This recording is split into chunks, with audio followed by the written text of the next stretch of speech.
Behold, the Lamb of God who takes away the sins of the world.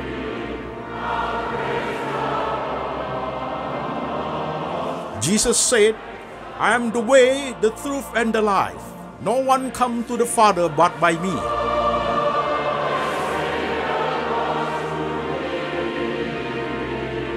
For God so loved this world, so he gave his one and the only Son. Whoever believes in him shall not perish, but have eternal life.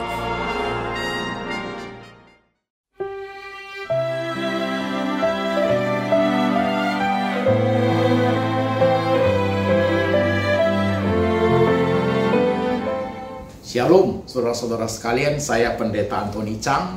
Salam ketemu dan jemaat sekalian, jemaat yang ada di kota-kota di Indonesia dan jemaat yang ada di kota-kota di luar negeri. Saudaraku, hari ini kita sermon online, kita masuk ke tema Ketika Aku Berbeban Berat, part 3, bagian ketiga, yaitu kita berbicara mengenai iman, pengharapan, dan kasih. Namun demikian, seperti biasa saudaraku, sebelum kita memulai semuanya, ada beberapa informasi yang perlu saya sampaikan kepada saudara-saudara sekalian. Informasi pertama, saya masih pakai topi saudaraku, pasca operasi mata, eye surgery di Singapura saudaraku. Pakai topi supaya cahaya tidak langsung ke mata saudara sekalian. Informasi kedua saudaraku, banyak jemaat yang masuk ke YouTube channel saya, PSDR Antoni Chang Preacher saudaraku, 70% tidak subscribe dan klik lonceng saudaraku. Nah, ini perlu diperhatikan, karena kalau saudara tidak klik subscribe, tidak klik lonceng saudaraku, hari Minggu saya perlu mengirim linknya kembali kepada saudara, sehingga akan membuat mata saya melihat banyak cahaya di HP. Itu tidak baik buat mata saya. Tapi kalau saudara-saudara subscribe, kalau ada khotbah saya yang terbaru dirilis saudaraku, secara otomatis YouTube akan mengirim khotbah terbaru saya kepada saudara. Tinggal saudara ikut ibadah saudaraku. Jadi please subscribe dan klik lonceng sekaligus like saudaraku. Nah saudara sekalian, ada 3 detik saudaraku di depan layar saudara, depan HP atau depan TV saudaraku, ada tertulis subscribe dan klik lonceng saudaraku. Silahkan lakukan itu supaya kita bisa saling membantu saudara sekalian. Oke? Udah saudaraku? Nah, kemudian saudara sekalian, sebelum kita memulai, mari kita membaca firman Tuhan terlebih dahulu. Firman Tuhan hari ini kita ambil dari kitab Mazmur 73 ayat 1 sampai 28. Mazmur 73 ayat 1 sampai 28 itu bercerita tentang Mazmur Asaf saudaraku. Dan kita baca firman Tuhan, demikianlah firman Tuhan. Sesungguhnya Allah itu baik bagi mereka yang tulus hatinya, bagi mereka yang bersih hatinya. Tetapi aku, sedikit lagi maka kakiku terpeleset, nyaris aku tergelincir. Sebab aku cemburu kepada pembual-pembual, kalau aku melihat kemujuran orang-orang fasik. Sebab kesakitan tidak ada pada mereka, sehat dan gemuk tubuh mereka. Mereka tidak mengalami kesusahan manusia, dan mereka tidak kena tulah seperti orang lain. Sebab itu mereka berkalungkan kecongkakan dan berpakaian kekerasan. Karena kegemukan kesalahan mereka menyolok, hati mereka meluap-luap dengan sangkaan. Mereka menyindir dan mengata-ngatai dengan jahatnya, hal pemerasan dibicarakan mereka dengan tinggi hati. Mereka membuka mulut melawan langit, dan lidah mereka membual di bumi. Sebab itu orang-orang berbalik kepada mereka, mendapatkan mereka seperti air yang berlimpah-limpah. Dan mereka berkata, bagaimana Allah tahu hal itu? Adakah pengetahuan pada Yang Maha Tinggi? Sesungguhnya, itulah orang-orang fasik, mereka menambah harta benda dan senang selamanya. Sia-sia sama sekali aku mempertahankan hati yang bersih, dan membasuh tanganku tanda tak bersalah. Namun sepanjang hari aku kena tulah, dan kena hukum setiap pagi. Seandainya aku berkata, aku mau berkata-kata seperti itu, maka sesungguhnya aku telah berkhianat kepada angkatan anak-anakmu. Tetapi ketika aku bermaksud untuk mengetahuinya, hal itu menjadi kesulitan di mataku, sampai aku masuk ke dalam tempat kudus Allah dan memperhatikan kesudahan mereka. Sesungguhnya, di tempat-tempat licin kau taruh mereka, kau jatuhkan mereka sehingga hancur. Betapa binasa mereka dalam sekejap mata, lenyap, habis oleh karena kedahsyatan. Seperti mimpi pada waktu terbangun ya Tuhan, pada waktu terjaga, rupa mereka kau pandang hina. Ketika hatiku merasa pahit, dan buah pinggangku menusuk-nusuk rasanya, aku dungu dan tidak mengerti, seperti hewan aku di dekatmu. Tetapi aku tetap di dekatmu, engkau memegang tangan kananku. Dengan nasihatmu engkau menuntun aku, dan kemudian engkau mengangkat aku ke dalam kemuliaan. Siapa gerangan ada padaku di surga selain engkau? Selain engkau, tidak ada yang kuingini di bumi. Sekalipun dagingku dan hatiku habis lenyap, gunung batuku dan bagianku tetaplah Allah selama-lamanya. Sebab sesungguhnya, siapa yang jauh daripadamu akan binasa. Kau binasakan semua orang yang berzinah dengan meninggalkan engkau. Tetapi aku suka dekat pada Allah, aku menaruh tempat perlindunganku pada Tuhan Allah, supaya dapat menceritakan segala pekerjaannya. Saudara-saudara sekalian, firman Tuhan telah kita baca. Mari kita berdoa lebih dahulu untuk mendengarkan sabda Tuhan, saudaraku. Mari kita berdoa. Tuhan, kami sudah membaca firman-Mu. Roh Tuhan bekerja, menerjemahkan firman ke dalam bahasa yang bisa kami mengerti. Pakai hamba-Mu Tuhan untuk menguraikan firman Tuhan dengan bahasa yang paling sederhana, supaya setiap lapisan jemaat, setiap golongan jemaat, baik di kota manapun, boleh mengerti firman Tuhan dengan baik.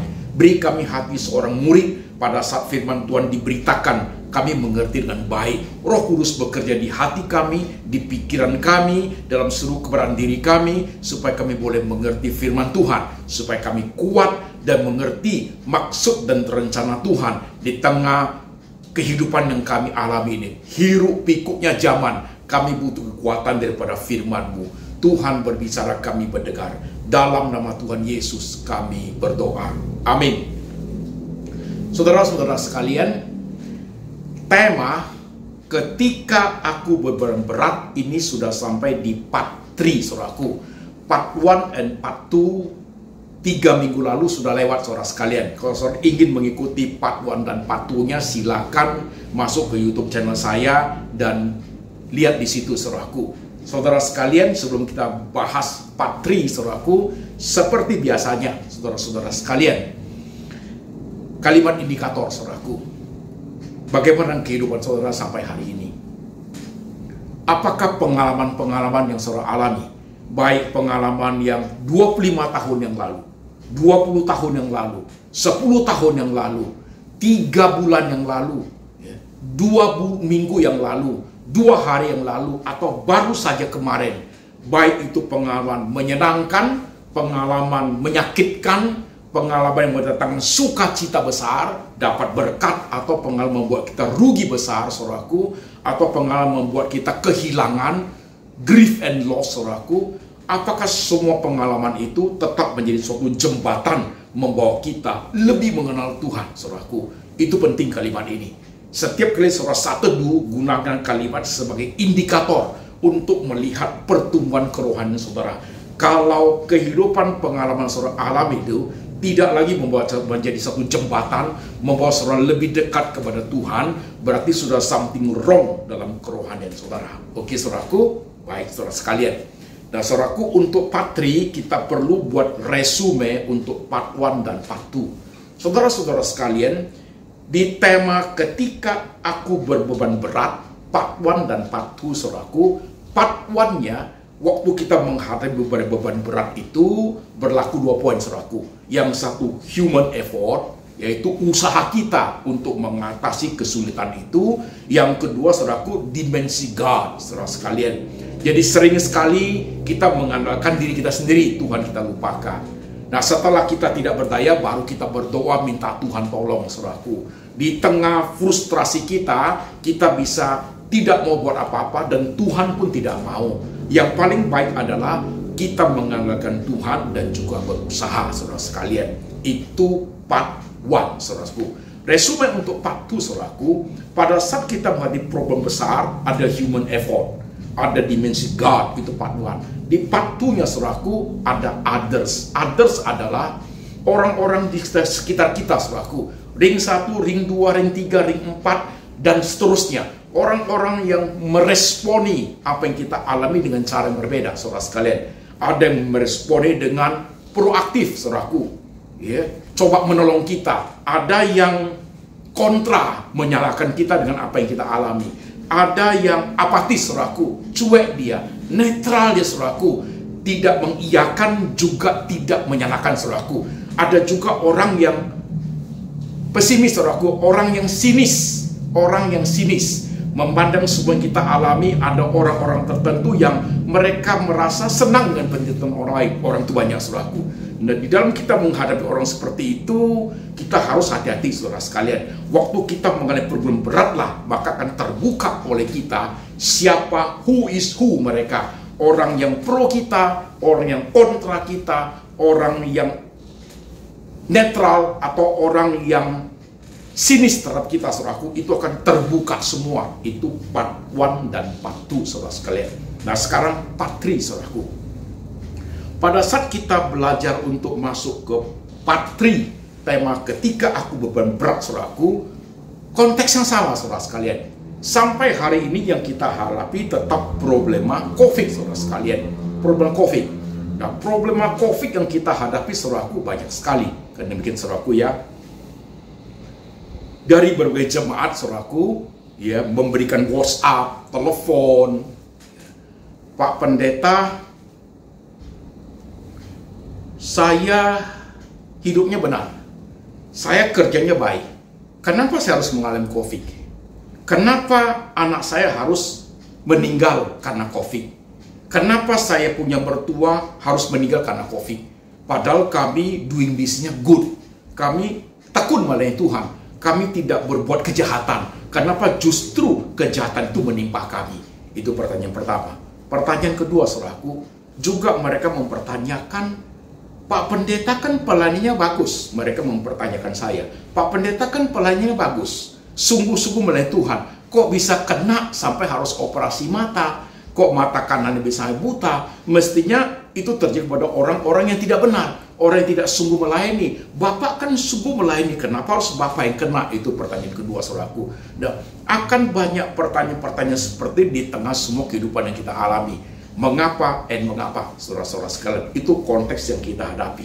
Nah, saudara sekalian, dalam hadis seperti di part 3, kita akan berbicara mengenai iman, pengharapan, dan kasih.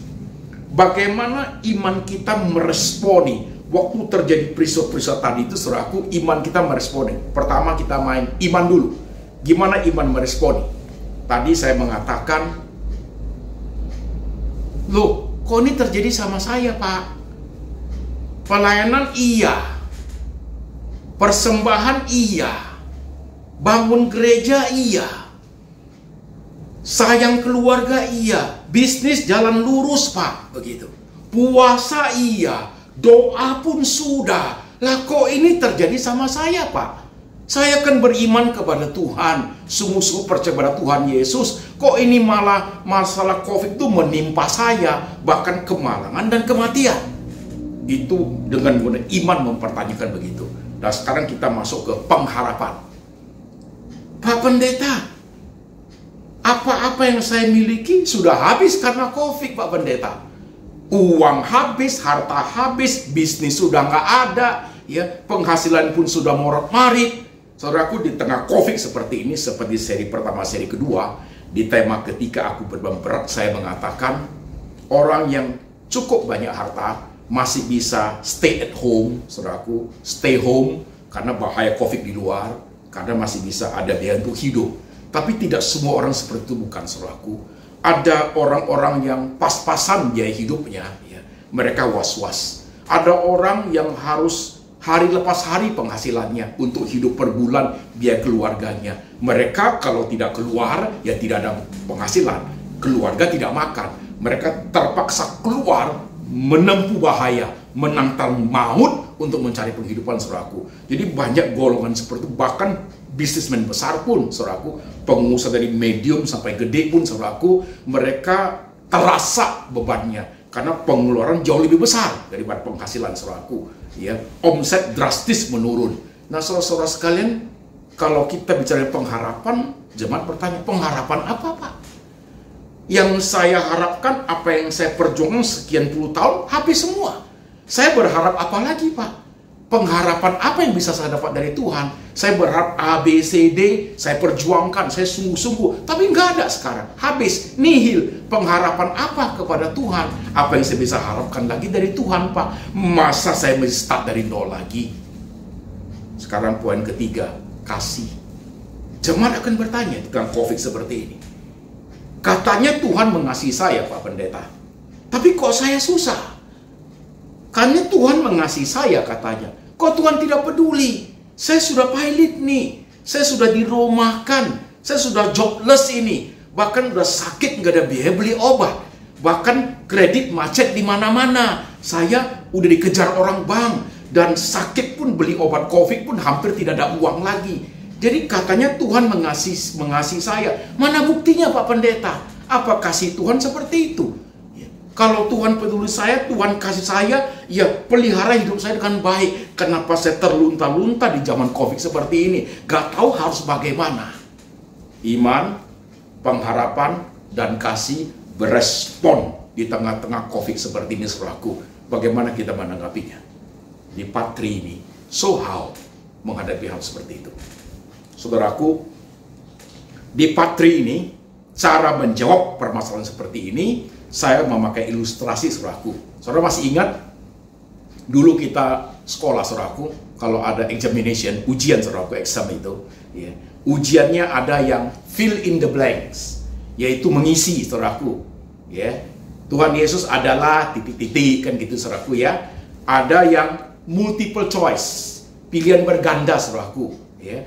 Ada yang essay. Essay artinya you harus mengungkapkan, mendescribe lewat pengalaman you tentang apa yang kamu pahami, saudaraku. Kan demikian, saudara sekalian. Jadi saya gunakan, saudaraku, ya, untuk menjawab part 3 ini, saudaraku,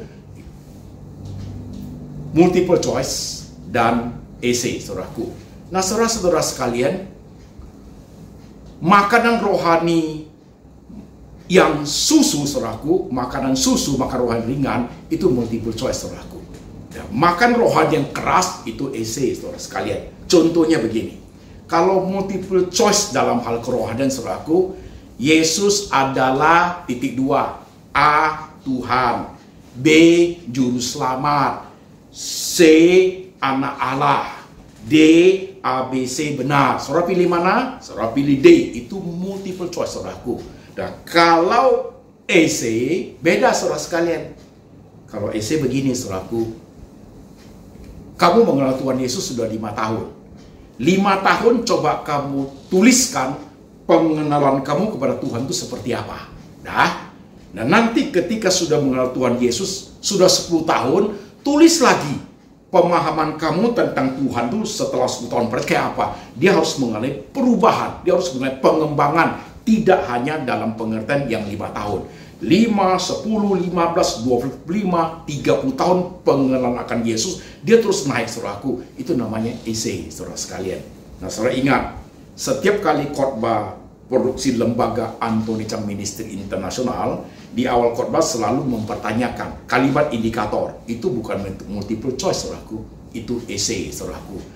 Apakah pengalaman positif, pengalaman negatif, yang senang, yang berkat, yang air mata, yang susah, itu semua tetap menjadi jembatan membawa kamu lebih dekat kepada Tuhan. Itu essay, saudaraku. That is not multiple choice. Oke? Nah, saudara sekalian, dengan menggunakan cara seperti ini, kita akan menjawab part 3 ini, saudaraku. Pertama, tentang iman. Tadi orang memahami dengan multiple choice. Saya beriman, saya puasa, saya pelayanan, saya ini, saya doa, saya sungguh-sungguh, saya dagang dengan baik. Kok ini terjadi sama saya? Dia memahami dengan cara multiple choice. Tapi kalau kita memahami AC itu berbeda. Tentang iman dulu ya. Ketika memahami cara AC dengan iman adalah, apakah kalau saya sudah tekun, saya sudah rajin, kerja benar, pelayanan oke, hidup benar, sayang keluarga, lantas tidak boleh terjadi apa-apa kepada saya. Luka sedikit pun tidak boleh. Jadi kalau COVID ini saya terhindar semua karena saya orang beriman. Apakah seperti itu? Itu AC, saudaraku. Itu AC, saudara sekalian. Nah, saudara perhatikan. Itu AC. Jadi, kalau kita lihat ke Alkitab, Rasul, ya, Nabi, mereka cinta Tuhan. Mereka berkorban habis-habisan untuk Tuhan. Tapi apa yang mereka terima, saudaraku? Apa yang diterima oleh Rasul-Rasul? Dianiaya, disiksa. Seperti Paulus itu, saudaraku. Mengalami penganiayaan, pengkhianatan jemaat, perampok, perompak, kelaparan, saudaraku. Dia alami semua. Nah, ini isi, saudaraku. Paulus tidak mempertanyakan, aku kan beriman pada kau begitu. Saudara sekalian, isi itu mempertanyakan kembali. Nah, kalau saya sudah sungguh-sungguh, apa hal demikian tidak boleh terjadi sama saya? Itu penting, saudaraku. Jangan hidup hanya di ilustrasi kerohanian multiple choice saja, saudaraku. Memang itu Tuhan ngajar kita. Sometimes we need multiple choice, saudaraku. Tapi lama-lama kita harus belajar essay. Kadang-kadang hidup ini memang butuh multiple choice. Kita suka. Tapi untuk suatu kerohanian lebih tinggi, kita butuh isi, saudaraku. Jadi isi itu adalah experiencing Jesus, living with Jesus. Kalau multiple choice, knowing Jesus, saudaraku. Knowing Jesus dengan experiencing Jesus dengan living with Jesus tidak sama, saudara sekalian. Tidak sama. Tidak sama, saudaraku. Pengalaman orang lain-lain, saudara sekalian. Saya kasih contoh. Suatu hari saya khotbah di satu kota, saudaraku. Saya khotbah udah selesai, saya turun, satu ibu datang ke saya. Pak Pendeta, saya minta Pak Pendeta doa impartasi untuk saya. Saya ingin tanya, apa itu impartasi, Bu? Dia ngomong begini. Tadi saya lihat Pak Pendeta khotbahnya bagus. Pak Pendeta khotbah tentang depresi. Dan Pak Pendeta orang yang mengalami depresi. Saya lihat Pak Pendeta imannya kuat sekali. Doa impartasi adalah saya minta Pak Pendeta supaya iman Pak Pendeta ditransfer ke dia. Iman saya diimpartasi ke dia, saudaraku. Ditransfer ke dia. Orang ini multiple choice, saudaraku. Dia mau pilih aja, saudaraku. Dia akan tahu saya bekas orang sakit. Saya bekas orang depresi. Bekas orang gila, saudaraku. Tinggal di rumah sakit jiwa. Iman itu saya tempuh lewat bayar harga seperti itu. Sekarang dia minta ditransfer ke dia. Ya gila lagi saya, Bu. Ya, saya mana bisa begitu. Jadi isi iman itu, saudaraku, pengalaman rohani itu masing-masing. Bacalah Alkitab itu. Lihatlah semua pengalaman tokoh itu. Itu tidak pernah menjadi milik kita. Kita aja bisa melihat pola, pattern, contoh, but never become ours. Itulah isi kerohanian itu, saudaraku. Jangan mau seperti orang. Akhirnya kita menyalahkan orang lain. Seperti yang kita baca tadi, Mazmur Asaf itu. Daud begitu, saudaraku. Aku cuci tangan bersih, tanda tidak bersalah. Aku sudah hidup dengan sungguh-sungguh, tapi aku kena tulah. Kenapa, Tuhan? Dan itu banyak orang-orang kafir. Mereka gemuk-gemuk. Hidup mereka bersuka cita dalam behon. Enak-enak mereka. Buat jahat hidupnya senang, saudaraku. Nah itu multiple choice, saudara sekalian. Kalau isi nggak begitu, saudaraku. Ini tentang iman, oke? Tentang pengharapan. Tadi yang multiple choice tentang pengharapan. Apalagi yang saya harapkan. Semua sudah habis. Perjuangan saya sekian pun habis semua. Saya berharap apa lagi? Saudara sekalian, kalau masuk ke essay tentang pengharapan, apapun yang kamu miliki sekarang, kalau you still alive, pengharapan tetap ada. Kalau kita masih hidup, artinya karya Tuhan masih berjalan buat hidup kita. Apapun resikonya, saudaraku. Bahkan firman Tuhan mengatakan, sekalipun hatiku dan dagingku lenyap, Kaulah Tuhan segala-galanya, saudaraku. Pengharapan tidak pernah sirna, karena Tuhan itu pemelihara yang sempurna. Sekalipun banyak hal dalam diri kita itu akan habis one by one, satu persatu dengan berjalannya waktu. Itu isi, saudaraku. Coba dengerin pelan-pelan. Nih badan ini, lama-lama habis, saudaraku. Umur 30 kuat, 40 kuat, 50 kuat, saudaraku. 51 ke atas mulai. Apalagi ada sakit, ini badan mulai turun drastis pelan-pelan kesehatan, saudaraku. Kita tidak bisa bilang tidak, saudaraku. Satu persatu bagian dari hidup kita itu lama-lama akan hilang semua. Anak-anak masih kecil-kecil, SD, SMP, SMA, kuliah tingkat 1, tingkat 2, masih bergaul dengan kita loh. Tapi nanti kalau mereka sudah tingkat 5, udah kerja, udah punya teman, udah punya pacar, waktu untuk kita sedikit, saudaraku. Nanti mereka merit, mereka pindah ke rumah lain, mereka hidup sendiri. Lama-lama kita akhirnya tinggal suami istri, saudaraku. Lama-lama menyempit, artinya mereka udah masing-masing. Itu life. Itu life, tapi still ada pengharapan. Karena kita sudah menunaikan tugas dengan baik. Jadi isi memahami pengharapan itu berbeda dengan cara orang yang multiple choice memahami pengharapan, saudaraku. Sekarang kasih. Multiple choice memahami kasih kayak apa? Lah kalau sayang saya ya pelihara saya. Sayang saya jangan terjadi apa-apa sama saya. Kok saya yang kena? Kan katanya udah mati buat saya. Udah bela saya. Mati dan kayu salib untuk saya. Darahnya dicurahkan buat saya. Kok hidupnya jadi begini? Ditertawakan orang, Tuhan. Orang-orang yang tidak percaya mentertawakan aku. Itu orang yang multiple choice memandang kasih begitu. Tapi kalau orang yang menggunakan isi, memahaminya beda, saudara sekalian. Isi memahami gimana? Tuhan mengasihi saya benar. Nah, ketika saya mengalami problem yang sulit, ya, seperti dibiarkan, kesulitan, ya, mata menjadi buta, saudara sekalian, kekurangan biaya hidup, ya, menjadi sakit, problem datang sana sini, seperti tidak ada yang tolong, saudaraku, tidak ada bantuan apa-apa, saudaraku. Yang aku memahami EC itu bukan mempertanyakan tentang kasih Tuhan, bukan. Multiple choice mempertanyakan, apakah kasihmu sudah tidak konsisten? Kok kamu begitu, Tuhan? Tapi orang menggunakan EC itu beda. Bukan meragukan konsistensi daripada kasih itu. Kasih itu nggak pernah berubah. Allah itu tidak berubah, men. Tuhan itu tidak pernah berubah. Justru pemahaman EC itu Allah tidak pernah berubah, saudaraku. Justru kita harus lebih memahami realita hidup yang kita alami untuk mengerti kasih itu deeper and deeper. Itu EC, saudara sekalian. Mesti begitu hidup. Seandainya khotbah saya di Patri ini, saudara bisa menyimak dengan baik, saudaraku, kau akan mengerti hidup. Kau akan mengerti hidup. Saudara sekalian, saya waktu operasi mata di Singapura, saudaraku, selesai eye surgery itu, baru kira-kira seminggu, saudaraku. Seminggu tinggal di hotel, gak boleh keluar dulu, takut kena debu karena harus pakai kacamata supaya jangan pendarahan, saudaraku. Saudara tahu apa yang terjadi?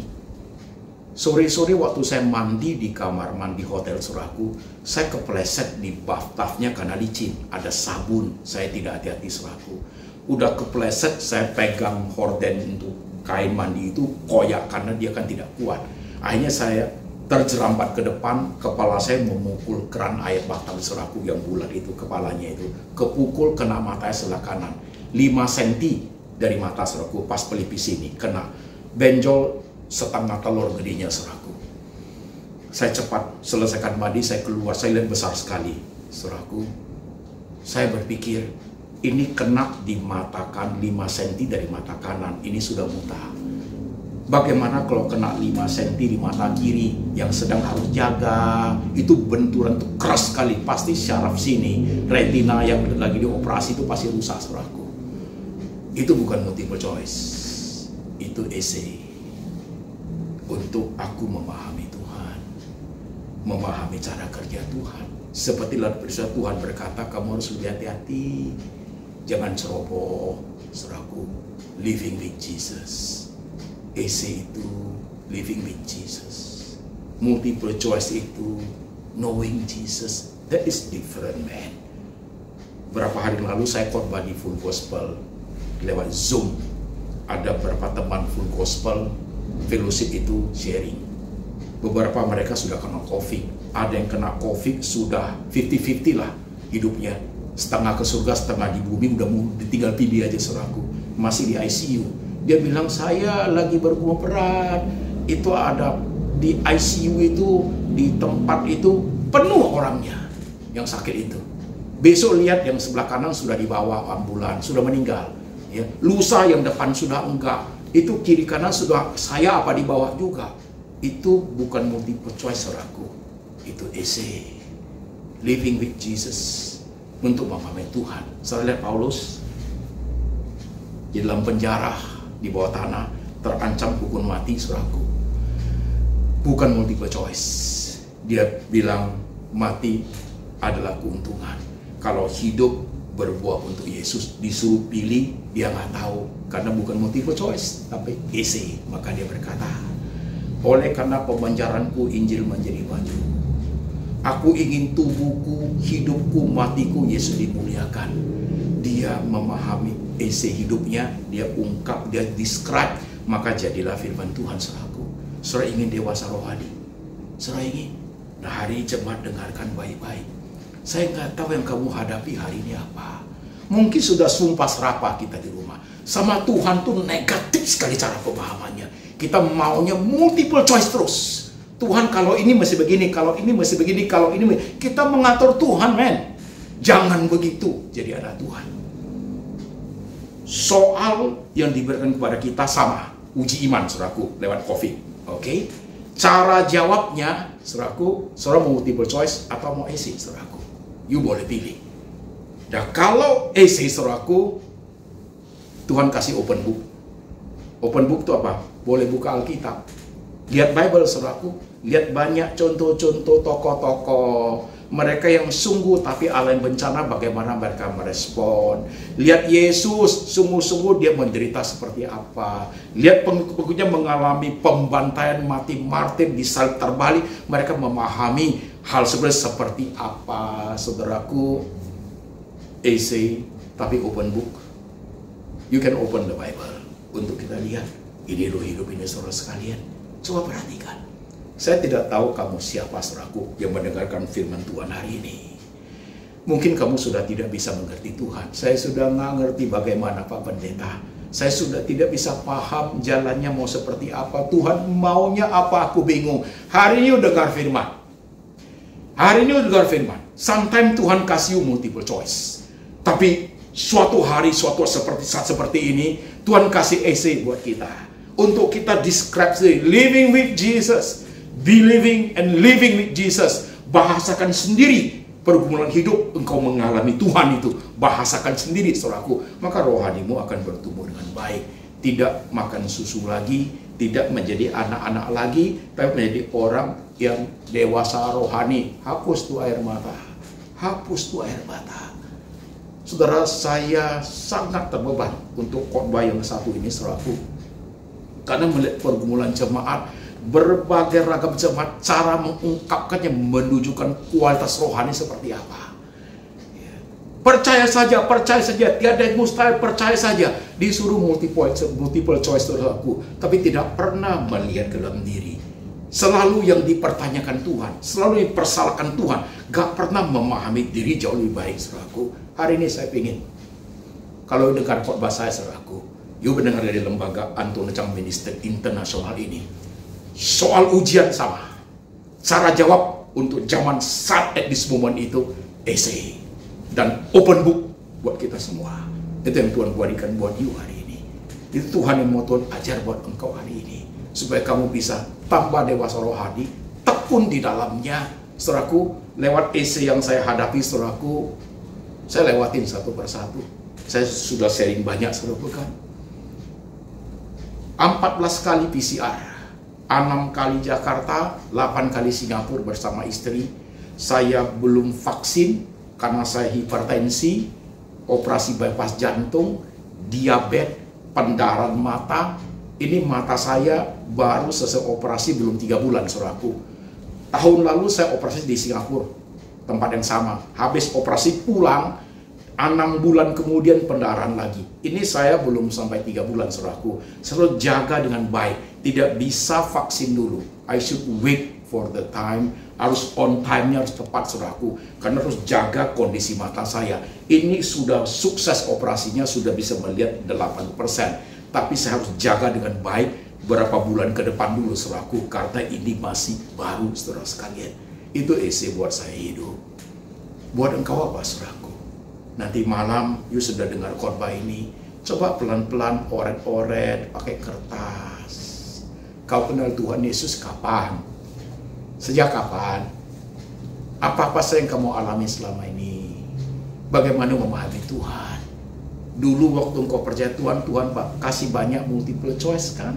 Kamu pilihnya enak kan? Tuhan kasih supaya rohanimu pelan-pelan tumbuh. Tapi ada momennya Tuhan tidak kasih multiple choice lagi.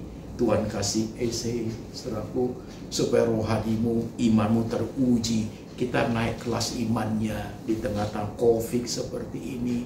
Mengertikah engkau, saudaraku? Ada sesuatu gerakan dalam hatimu kah memahami khotbah hari ini? Mengertikah engkau? Coba perhatikan hidupmu baik-baik. Kalau kau tenggelam terus, berteriak terus, menyalahkan Tuhan terus, kau tidak menjadi siapa-siapa dalam hidup ini. Dan sementara kamu masih hidup di bumi, saudaraku. Kita masih hidup. Berarti we should fight. Kita harus bertahan, survive. Di tengah badai seperti ini, ada Tuhan yang sedang merem di tengah kapal untuk melihat semua reaksi iman kita. Murid-muridnya waktu di kapal yang ada taufan itu, Yesus di belakang buritan kapal sedang mengawasi muridnya. Dia mau lihat mereka multiple choice atau mereka essay, saudara sekalian. Tuhan ingin melihat bagaimana mereka berespon. Sama dengan hari ini, Tuhan melihat saya, Tuhan melihat keluarga saya, Tuhan melihat pelayanan saya, Tuhan melihat hidup saya, Tuhan melihat hidupmu, Tuhan melihat bisnismu, Tuhan melihat air matamu, Tuhan melihat semua pergumulanmu. Bahkan tidak ada orang yang bisa pahami sekalipun apa yang sedang kamu alami. Tuhan sedang melihatnya. Tuhan melihat masalah perceraian hidupmu karena sudah tidak bisa dipertahankan lagi. Tuhan melihat gonta-gontaan, bentrokan antara engkau dengan istri karena masalah COVID, kehilangan penghasilan, hampir sudah tidak bicara 3 bulan. Tuhan lihat yang kamu alami. Semua itu menjadi essay ketika kita coba mengkoreksi hidup, membetulkan bagian-bagian yang harus dibetulkan, memahami jauh lebih komprehensif dengan semua bagian yang kita alami, dan memahami Tuhan itu jauh lebih dalam, jauh lebih baik, jauh lebih bijak, saudaraku. Maukah engkau? Anak-anak muda, mau engkau? Jadi Kristen tidak boleh hanya hura-hura loh. Pakai hati, pakai otak, pakai iman, saudara sekalian. Saudara-saudara yang baru married, belum punya anak atau sudah punya anak yang masih usia kecil-kecil, anakmu itu hidup ke depan masih panjang. Tuhan bisa menyediakan banyak hal buat engkau. Saudara yang sudah married cukup lama, anakmu sudah kuliah, life must go on. Di tengah-tengah banyak hal yang harus kita alami, di tengah macetnya usahamu. Seseorang yang sudah di atas 50, merasa sudah takut karena ada penyakit bawaan, ada Tuhan di situ. Saudara yang sudah di atas 60, sudah punya cucu, sudah lewati semua kesulitan hidup, dan hari ini menghadapi COVID, saudara sekalian, kau juga harus memahami Tuhan dengan baik. Saya ingin khotbah hari ini masuk ke semua lapisan dengan baik. Masing-masing mengerti sesuai dengan porsi kemampuan masing-masing. Masing-masing mengerti sesuai dengan SQ, spiritual quotient, kecerdasan rohani masing-masing untuk mengerti firman hari ini. Buka telinga, buka hati, buka semua benang kusutmu, dibuka satu-satu, dipahami dengan baik. Iman, pengharapan, kasih, mengerti dengan baik dalam semua hidup ini. You knowing Jesus, you living, experiencing Jesus, dua hal itu harus menjadi bagian hidup dari kita. Maka kamu akan melihat Tuhan itu besar. Jemaat yang ada di kota-kota lain, mungkin hari ini subuh di rumahmu, di daerahmu, di kotamu, di negaramu, atau malam, atau siang, atau engkau sedang lagi di office, lagi nggak tahu harus buat apa. keluar pun takut. Di kantor pun ada beberapa teman sudah kena COVID, Pak. Saya bingung, Pak Pendeta. Saya bingung harus buat apa. Yuk dengar firman ini dengan baik. Jemaat, mari kita tundukkan kepala. Kita berdoa sebentar. Sekarang perhatikan hidupmu masing-masing. Dalam perjalanan hidupmu, banyak pengalaman-pengalaman yang Tuhan kasih multiple choice ya. Aku pun begitu. Sehingga kita merasa nyaman, enak, senang. Apa yang kita mau Tuhan kasih. Apa yang kita pilih Tuhan bilang iya. Tapi tahun demi tahun perjalanan kerohanian bertumbuh. Kedewasaan rohani kita makin menanjak. Tuhan tidak selalu kasih multiple choice lagi. Tuhan kasih essay untuk kita pahami step by step dalam hidup, lebih mengerti banyak hal, lebih memahami realita hidup, lebih bisa mengerti Tuhan, tidak gampang menyalahkan siapapun. Coba lihat hidupmu masing-masing. Tuhan baik. Tuhan Yesus tak pernah berubah. Kemarin, hari ini, dan selama-lamanya Tuhan tidak pernah berubah. Yang harus berubah kita, lebih memahami, lebih mengerti, biar firman Tuhan itu memperbaharui kita. Kita tetap diberi Tuhan kesempatan open book, open Bible, untuk kita pahami banyak hal. Kau mau, saudaraku? Kau sedang duduk terdiam lewat khotbah hari ini?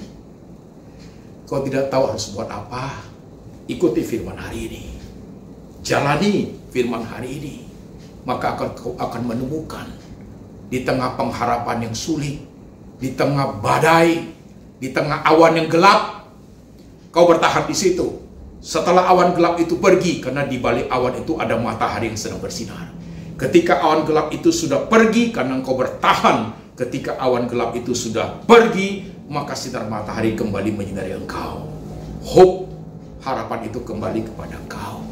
Bertahanlah, pahamilah badai ini, pahamilah cara Tuhan mendidik setiap kita. Ujiannya sama, cara jawabnya essay, dan Tuhan kasih open book. Tuhan terima kasih. Kau melihat setiap jemaat sedang mendengarkan sabdamu. Hamba berdoa untuk mereka yang sulit memahami keadaan hidup. Mereka yang sudah tidak bisa berkata-kata lagi. Mereka yang sudah tidak bisa diungkapkan lewat satu kata pun, hanya dengan air mata. Bahkan air mata pun sudah kering Tuhan. Keluh kesah pun sudah tidak ada. Bahkan mereka menjadi bengong, gak tahu harus buat apa. Hanya duduk terdiam. Hamba berdoa, firman hari ini membuka pencerahan buat hati mereka. Membuka pencerahan buat pikiran mereka. Membuka pencerahan buat iman mereka. Supaya mereka boleh mengerti, Tuhan itu peduli. Tuhan itu care. Tuhan itu tahu semuanya. Tuhan itu mau menolong. Tuhan itu sedang mendidik kita. Iman adalah anugerah Tuhan. Tapi proses mencapai peneguhan iman butuh perjuangan. Harus bayar harga di dalam living of Jesus itu. Harus lewat essay supaya kita bisa memahami dengan baik. Terima kasih Tuhan. Kau berkati setiap jemaat yang ada. Hamba berdoa Tuhan Yesus, letakkan tanganmu di pikiran jemaat. Letakkan tanganmu di hati jemaat. Teguhkan hati mereka pada saat mereka was-was, gundah gulana. Beri pikiran yang baik pada saat mereka sudah tidak bisa mengerti. Kenapa hidup harus begini? Tuhan tolong setiap umatmu. Kiranya kasih-Mu turun atas mereka. Penyertaan-Mu, kebaikan-Mu, pertolongan-Mu selalu turun atas jemaat Tuhan. Membuat kami bersandar kepada Engkau. Hidup untuk Yesus di tengah badai seperti ini. Tuhan, hamba berdoa, jemaat yang ada di kota manapun, di negara manapun, di tengah kesulitan mereka hadapi, khususnya kota Singapura Tuhan, karena lockdown kembali sampai bulan Agustus. Tuhan tolong, di sana mulai naik lagi virusnya, coronanya. Hamba berdoa untuk Indonesia, di banyak kota merah semua Tuhan, keadaan menjadi sangat panik, dan keadaan menjadi cukup sangat beresiko untuk keluar dari rumah, sementara banyak harus pergi untuk mencari makan. Tuhan Yesus, Engkau beranugerah, berilah hikmat, bijaksana, kekuatan, pemahaman yang baik tentang Engkau Allah yang Immanuel. Hamba berdoa untuk kota-kota lain Tuhan, mereka juga mengalami hal yang sama. Engkau yang melindungi, Engkau menyertai. Terima kasih untuk firman hari ini. Penyertaan-Mu sempurna, kuasa-Mu bekerja. Kiranya kasih dari Tuhan Yesus turun atas jemaat, cinta kasih dari Allah Bapa turun atas jemaat, dan kekuatan daripada Roh Kudus menyertai, membuat jemaat mengerti open Bible dalam hidup mereka, supaya mereka menjadi berkat sampai suatu hari Tuhan datang menjemput kami. Dalam nama Tuhan Yesus kami berdoa. Amin.